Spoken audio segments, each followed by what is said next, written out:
धनतेरस और दिवाली की आहट ने पूरे घर में एक अलग ही रौनक भर दी थी, लेकिन इस उल्लास भरे माहौल में भी एक दबी हुई सी बेचैनी थी।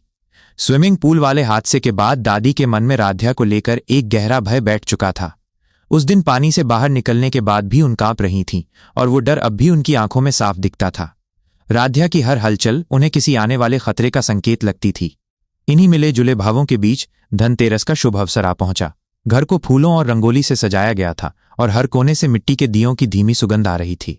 शाम होते ही दादी ने हॉल में सबको इकट्ठा होने के लिए कहा, आओ भाई, सब बहुएं आ जाओ, धनतेरस का शगुन देना है। दादी ने आवाज लगाई। उनकी आवाज में हमेशा की तरह अधिकार था, पर अब उसमें थोड़ी थकान भी घुल गई थी।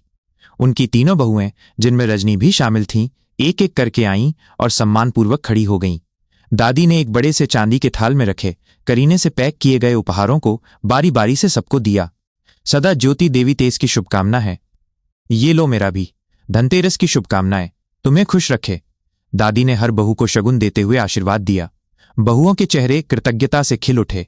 आखिरी बारी राध्या की थी। वो भी अपनी दोनों हथेलियां दादी के सामने फैलाकर खड़ी हो गई। उसकी आंखों में एक मासूम सी उम्मीद झलक रही थी कि शायद इस शुभ दिन पर दादी का मन पिघल जाए। पर जैसे ही दादी की नजर राध्या के फैले हुए हाथों पर पड़ी, उनकी आंखों में फिर वही पुराना डर और गुस्सा कौंध उठा। क्या है ये? हाथ फैलाए क्यों खड़ी हो? दादी ने रुखे स्वर में पूछा। उनकी आवाज सुनकर रजनी भी सहम गई। तुम्हें क्या लगता है, हमारी टांग तोड़ने के बाद हम तुम्हें बुलाकर इनाम में धनतेरस का शगुन देंगे? राध्या का चेहरा एकदम उतर गया। वह असहज हो गई। तभी रजनी ने बीच में पड़कर माहौल को संभालने की कोशिश की। लेकिन माँ जी, राध्या की ये पहली दिवाली है, शगुन तो उसे भी मिलना चाहिए, रजनी ने दबी जुबान में कहा। दादी का गुस्सा और भड़क गया। हम सास होने का फर्ज निभाते रहें और ये बहू होने का कोई फर्ज ना निभाए?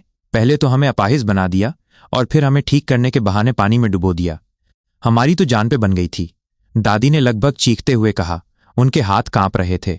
तुम्हें तो हम धनतेरस का ढेला शगुन ना दें। अब खड़ी क्या हो, जाओ यहां से। दादी के शब्दों ने राध्या के दिल को गहरा घाव दिया। उसकी आंखों में एक पल के लिए नमी आई, पर उसने खुद को संभाला।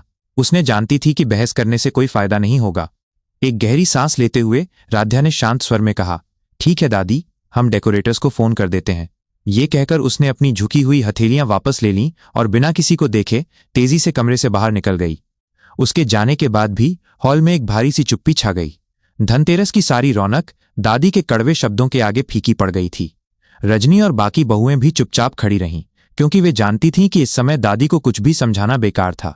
उस डर और पुरानी शिकायत ने दादी के दिल को पूरी तरह जकड़ लिया था। अब इस घर में त्योहार तो था, पर उस त्योहार की मिठास कहीं खो गई थी।